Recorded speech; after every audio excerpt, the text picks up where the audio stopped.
Seguimos en Radar y después de ver a profundidad el tema de los precios de las medicinas, vamos a entrar en otros temas importantes que se han debatido o dejado de debatir en la mesa del diálogo, y para ello nos acompañan Eduardo Gil de Convergencia Sindical y también Alicia Jiménez de la Gran Alianza por Panamá. Bienvenidos a ambos a Radar.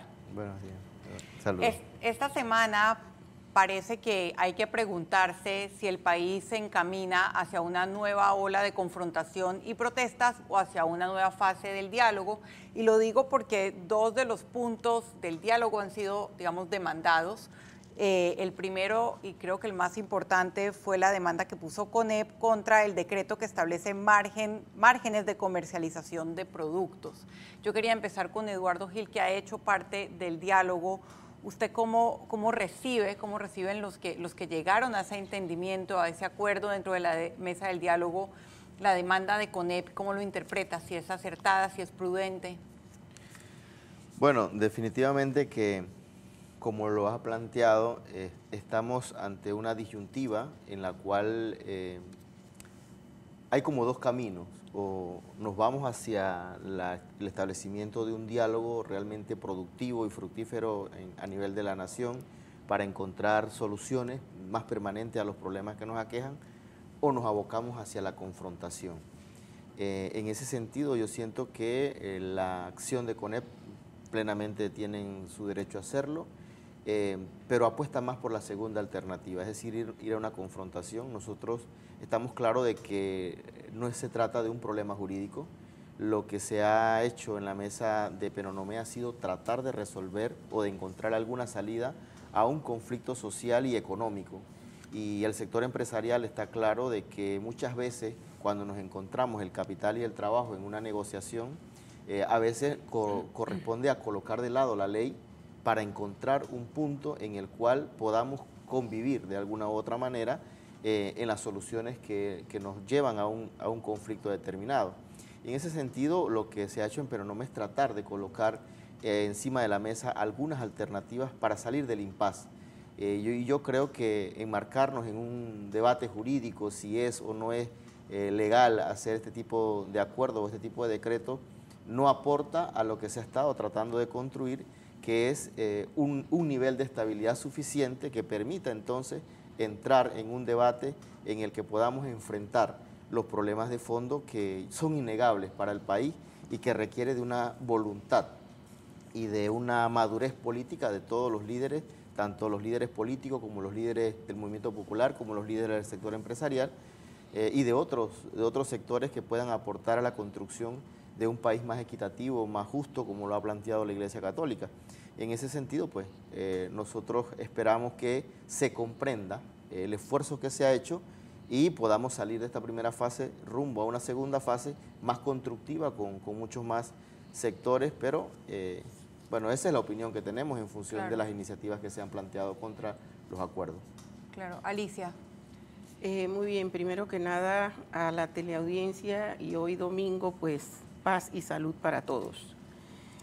Me agrada muchísimo escuchar de parte de Eduardo Gil el hecho de que hay dos caminos que podemos seguir a partir de esta etapa que esperamos se dé, y que los dos caminos apuntan a sentarnos con respeto, sentarnos con la apertura necesaria para que nosotros podamos realmente llegar a acuerdos de construcción y de mejoramiento de la calidad y bienestar de vida de todos los panameños en este país. Sin embargo, el segundo aspecto que considera que puede ser el otro camino no está para nada en la mente del sector empresarial productivo del país, ni los que representamos la Gran Alianza Nacional por Panamá. Muy por el contrario, nosotros aupamos y añoramos, como lo hicimos en la primera fase, sentarnos no por querer sentarnos, sino por querer construir algo que fuera facilitador precisamente de enmendar lo que ya nosotros habíamos comprendido que puede ser cierto, que es el hecho de que tenemos 30 años de acumulación de problemas. Nadie lo negó. desde el punto de vista de los que ahora conformamos la Gran Alianza Nacional por Panamá. De que tenemos imperfecciones del mercado, también nosotros lo comprendemos y sabemos que es así. Hay imperfecciones del mercado, pero dentro de la línea de la imperfección del mercado, nosotros consideramos que la única forma de sentarnos a resolver lo que el sistema económico concede como la forma de fluir entre todos nosotros es que todos los agentes económicos estuviéramos sentados en la mesa resolviendo precisamente los problemas que hoy no se han podido implementar por la ausencia del sector que tiene que ver con la implementación. Desde el sector privado. Desde el sector privado. El otro desacuerdo tiene que ver, y les iba a preguntar a fondo el doctor Ritter, con la conformación de esa comisión anticorrupción, doctor. Es que yo tengo muchas dudas sobre esta nueva versión o este añadido a la comisión de anticorrupción. Y yo quería preguntarles, ir directamente a ese punto. Primero, si ustedes creen que es pertinente la conformación de la comisión. Y yo tengo que insistirlo y lo he preguntado en este mismo programa, porque para otros problemas, para otros aspectos de la crisis que se produjo, hubo una solución inmediata, hubo una rebaja del combustible, hubo una inclusión de productos en la canasta básica, hubo un fallido en algún caso en el caso de los medicamentos, pero hubo una solución. Sin embargo, para la corrupción, en vez de producirse una solución, lo que se ha hecho es conformar una comisión para que todo. Entonces, lo primero es pertinente esta comisión anticorrupción, y la segunda es, si lo fuera, quiénes deben integrarla y si están conformes con esta integración que se ha dado o también se necesita más amplitud. Bueno, como en todo campo de negociación, podríamos decir que la conformación de esta comisión no era el objetivo general que teníamos, ¿no? Fue lo posible, y en un campo de negociación la diferencia entre lo que aspiro y lo que es posible están los acuerdos. Nosotros, vale recordar que los problemas o los conflictos se inician por problemas muy concretos, como fue el problema de los alimentos, de los medicamentos y combustible, pero que luego cuando el conflicto se intensifica, la gente empieza a buscar explicaciones de fondo. Y dentro de esas explicaciones la gente señala que además, no solamente como una explicación de fondo está la corrupción, sino que además lo relacionan con el detonante. Hay que recordar el incidente de la botella de Macalán y el incidente de la fiesta en Unachi. Estos elementos se consideran por la población como disparadores en un contexto donde ya había acumulado malestar social. Entonces, por eso el tema de la corrupción, que no estaba en la primera agenda, llega, y había que encontrar algún nivel, primero, de abordaje del tema, porque si no se aborda, la gente siente que no se atacó el problema de fondo, aunque hay muchas otras explicaciones de fondo, ya lo ha dicho acá la profesora, en materia de la misma estructura económica, pero la gente percibe que la corrupción tiene mucho que ver con la situación precaria en la que vive, y por lo tanto había que hacerle un abordaje. Y en ese abordaje no podía quedar un abordaje en el aire, y se orienta hacia algún nivel de acuerdo. Nosotros describimos la corrupción como un problema estructural, pero que en ese sentido había que encontrar algo que permitiera a la gente decir, bueno, posiblemente no hemos resuelto el problema, porque es un problema muy complejo, pero nos orientamos en algún nivel hacia encontrar salida un poco que develen o que limiten el ejercicio de la práctica de corrupción y nos permitan tener mejores condiciones para el resto de la población. Entonces hay que entender esta comisión como el cúmulo de varios factores que conllevaron a tener también que salir, porque si nos quedamos debatiendo el problema de la corrupción, que es el punto 7, no terminamos nunca ese diálogo. Entonces hay que tener claro que ese diálogo también era un diálogo que tenía que ser muy rápido. Nosotros aspirábamos que en no más de 2 semanas tendríamos que haber abordado la agenda y salir de ella para entonces concentrarnos en la segunda fase, que sería un abordaje más de fondo. Lamentablemente las respuestas no llegaron con la premura y la urgencia que se requería, y ahora nos encontramos con el problema de que algunas de las medidas temporales que se tomaron ya están llegando al término. El caso del combustible, que termina el 18 de octubre. Entonces, esos acuerdos a los que llegamos para ganar tiempo, hemos perdido el tiempo que teníamos para poder abordar entonces los problemas de fondo. Y bueno, esos son parte de las dinámicas que, por mucha voluntad que se tenga, es difícil de concretarlos si las partes no entienden o no tienen una lectura adecuada de los momentos. Incluso comentaba afuera con la profesora de que hay lecturas equivocadas de lo que está ocurriendo en Peronomé, y bueno, las soluciones están en la medida que nosotros podamos entender lo que se está haciendo, por qué se está haciendo y cómo responder acertadamente en función de los acuerdos que se están llegando. Alicia. Bien, yo considero que en términos, y me da usted la palabra, Eduardo, me la da porque ahora sustento lo siguiente. El hecho de que se nos está agotando el tiempo, a ustedes se les está agotando el tiempo en términos de la mediación que supuestamente tuvieron en la mesa y que no se ha llegado a concluir todo el proceso de la primera fase, es precisamente, nos da a nosotros el aval para decir hubo un problema de no incluir a las partes correctas dentro de esas negociaciones o esos acuerdos. En el caso de la mesa de la parte de la corrupción, nosotros consideramos que nuevamente nos equivocamos en la propuesta. En el sentido cual, no puede ser que una propuesta de una alianza por la corrupción o una comisión de corrupción excluya a los que por 32 años organizaciones vienen trabajando con el tema de la corrupción y que tienen temas puntuales ya avanzados y que son reconocidos por nosotros por ley. Y esas instituciones quedan por fuera de este comité que se forma como parte de hablar de la corrupción en el país. En ese sentido, aquí hay múltiples voces, muchos otros gremios. El ciudadano a pie de este país, usted y yo y todos los que estamos aquí, tenemos derecho a opinar sobre corrupción, porque de una forma u otra todos estamos afectados. Y yo digo más, yo diría que este es un tema hasta transversal. ¿Por qué? Porque requiere también de hablar de la parte estructural de la educación de nosotros, porque la corrupción viene desde el pequeñito hasta el más adulto de este país. Aquí nosotros pensamos en corrupción solamente en los millones de millones que se han perdido en el país, y no se han perdido desde ahora, se vienen perdiendo desde hace muchas décadas, pero no hemos hecho lo correcto.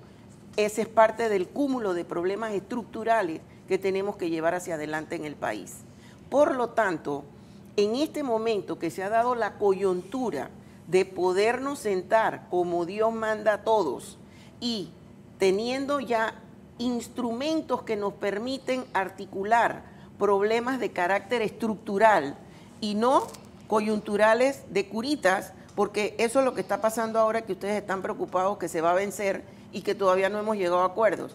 Nosotros, desde el punto de vista de la Gran Alianza, abogamos por sentarnos a ver los problemas estructurales del país. Y hay problemas profundos que nosotros debemos tocar y cambiar. Si hay la voluntad de parte de ustedes, con el debido respeto, con una buena mediación bien estructurada, nosotros no tenemos inconveniente de sentarnos en una mesa, pero con respeto. Claro que sí, creo que las posiciones tanto del sector popular como del sector empresarial son las conocidas, y quería preguntarles ya brevemente para cerrar este segmento, ¿qué esperan ustedes ocurra esta semana? ¿Qué papel debe jugar el gobierno? Y por último, ¿qué garantía hay de que otra comisión anticorrupción va a resolver un problema que más que de comisiones es de voluntad? Simplemente lo dejo a manera de reflexión. Eduardo, ¿qué espera usted esta semana? Bueno, yo me siento obligado a responder que bajo ninguna circunstancia la comisión se propone ser excluyente. Hay que entender en la lógica de las propuestas. El gobierno propuso una comisión para investigar la corrupción compuesta por diputados, por ministros, por la misma gente a la que la población hace responsable de los problemas de corrupción. Y en esa circunstancia nosotros tuvimos que configurar una comisión que fuera completamente independiente. Y los que estábamos en la mesa eran las alianzas, no podíamos colocar a alguien que no estuviera en la mesa. No es bajo ningún criterio decir nadie más puede entrar de los sectores de la sociedad civil. Yo creo que eso en plena autonomía la sociedad civil puede apelar a querer entrar, aportar a la comisión, y yo creo que eso es parte de la construcción, pero nosotros no podíamos colocar allí a personas que no estuvieran en la mesa porque, bueno, es parte del respeto que tenemos por la metodología. Entonces, nosotros esperamos que se comprenda que si bien es cierto, las medidas que se han acordado son medidas temporales, tenían justamente ese objetivo, pacificar el país que estaba en un pleno conflicto y había que encontrar un ambiente adecuado para abordar el problema de fondo. Nosotros no podíamos entrar a discutir, como ha planteado aquí la profesora, que hay problemas estructurales. Esos problemas estructurales requieren una discusión con un nivel de tranquilidad que no se tenía en julio. Entonces, nuestra principal misión como líderes del movimiento popular en ese momento era lograr una estabilidad política, social, para poder entrar a discutir los problemas de fondo, y para ello necesitábamos llevar algún nivel de respuesta a la población que estaba asfixiada por las condiciones que estaba viviendo. Y esas respuestas eran temporales, lógicamente, porque no iba a ser posible otra cosa. Había que darle algún alivio a la población para que pudiera esperar que los problemas que van a ser muy difíciles también de encontrar soluciones, que son los problemas de fondo y estructurales, salgan a la luz. No podía esperar tanto la gente. La gente necesitaba poder comprar combustible, podía comprar alimentos un poco más baratos, podía tener acceso a los medicamentos. Eso era lo que la gente necesitaba de manera urgente, y de ahí para adelante entonces poder discutir con la tranquilidad que amerita la discusión de fondo, porque estamos hablando prácticamente de un nuevo pacto, de país, en donde el sector productivo, el sector empresarial, el sector político pueda de una vez por todas decir: hasta ahora lo hemos hecho mal, tenemos que corregir problemas para hacer una sociedad, como ha dicho la Iglesia en reiteradas ocasiones, una sociedad más justa, más equitativa, más solidaria, más pacífica. Pero no se puede hablar de paz social cuando hay niños que están muriendo para ir a la escuela. O sea, esos problemas se nos caen encima si nosotros no atendemos realmente un país que es uno de los que ha tenido un mejor comportamiento económico en las últimas 2 décadas, pero que todavía tiene niños en esas condiciones. Entonces, obviamente que la realidad nos cae encima y tenemos que encontrar soluciones a más largo plazo. Y esas soluciones no se pueden dar en medio de un conflicto. Deben darse en un ambiente que permita un debate con la tranquilidad que amerita discutir problemas de fondo. Muy bien. ¿Qué esperamos nosotros para la próxima semana? Como vocera de la Gran Alianza Nacional por Panamá, nosotros esperamos que tanto el gobierno como también los que acompañan la mesa del diálogo nacional, que debo decirle aquí a mi amigo Gil, que una mesa que realmente no compartió con la otra parte que debió haber compartido, que era el sector productivo empresarial. Esto llevó precisamente a la no implementación adecuada de lo propuesto en la mesa, que lo hicieron con muy buena voluntad, perfecto. Lamentablemente, vuelvo y digo, nadie puede incursionar en la casa de nadie para que digamos: cambia todo tu mobiliario porque yo te lo digo. Si me consultas, te digo si puedo o no lo puedo hacer. Ese es uno por un lado. Por otro lado, también nosotros consideramos que el problema número 1 que debimos haber tomado en consideración como propuesta nacional de alivio, de paz social para toda la población era: propongamos una estrategia de reactivación económica, de generación de empleos.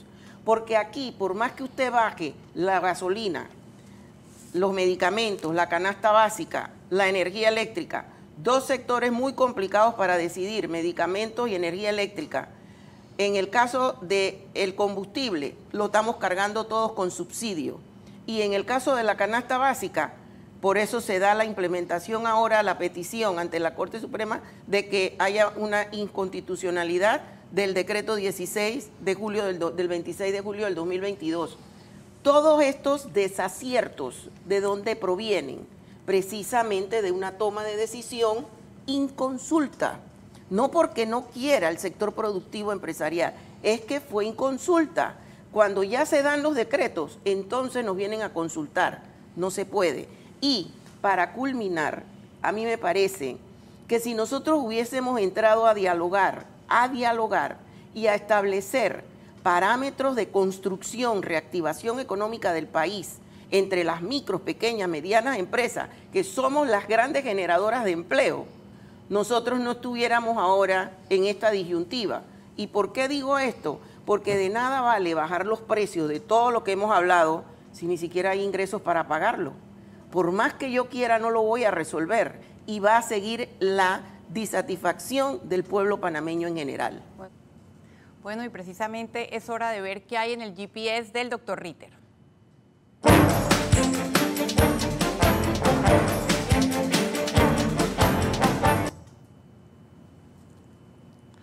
Dos hechos, uno a cada lado del Océano Atlántico, llenaron la agenda informativa internacional de la semana.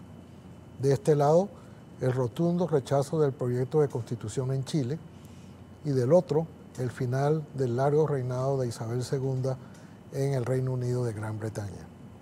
Ambos acontecimientos han sido ampliamente comentados en medios internacionales y desde luego también en Panamá. La experiencia de Chile nos dice mucho de cómo un deseo ampliamente mayoritario puede naufragar si la propuesta no acierta en recoger las auténticas aspiraciones populares. Hace unos meses una amplísima mayoría de chilenos reclamó una nueva constitución, pero al final rechazaron el texto que le pusieron por delante. Por contraste, en Panamá no tuvimos siquiera la oportunidad de reformar la Constitución al principio del actual quinquenio. Pero al igual que en Chile, una amplia mayoría ha visto frustrado su deseo de reformar, así sea puntualmente, algunos artículos de la Constitución. El presidente de Chile, ante el fracaso, decidió cambios importantes en su gobierno para intentar por otra vía aprobar una nueva Constitución. Aquí el gobierno se rindió. En Chile, el gobierno corrige rumbo y trata de cumplir con el anhelo popular. Por otro lado, al margen de todo lo anecdótico en torno a lo dilatado del reinado de Isabel II o de los detalles de la sucesión que se avecina o de la pertinencia misma de una monarquía en pleno siglo XXI, destaco la unidad británica y el reconocimiento internacional que de ella se hace en torno a su fallecimiento o de una de las figuras emblemáticas de este siglo y del siglo anterior. En una era tumultuosa de cambios continuos en su país y en el mundo, ella se erigió en el símbolo de la continuidad, de lo que no cambia cuando todo está cambiando. Le ofreció a su país esa dosis de serenidad y sosiego tan necesarios en épocas de incertidumbre. Incertidumbre también, pero de otra naturaleza, es la que vivimos hoy en Panamá, con relación a los procesos de alto perfil, el principal de los cuales se inicia o se debe iniciar mañana. Se trata del caso Odebrecht. No ha habido en toda nuestra historia republicana un caso de corrupción más grande, tanto por el tamaño de las contrataciones y por lo tanto de las coimas, como por la notoriedad de los llamados a juicio, 2 expresidentes incluidos. De manera que, proporciones muy guardadas, Panamá también tiene mañana una cita con su historia. No se trata del rechazo de una nueva constitución ni la muerte de una monarca. Se trata de la prueba de fuego para nuestra justicia y el hecho que determinará si somos un Estado de Derecho o el reino de la impunidad. Bueno, definitivamente el mejor resumen de la semana, tanto nacional, doctor Ritter, como internacional, y esos 2 temas internacionales con mucha incidencia local los tendremos en los próximos bloques de Radar. En el siguiente bloque estará con nosotros Natalia Arroyo, quien es la embajadora de Panamá en Reino Unido. Quédese acá en Radar.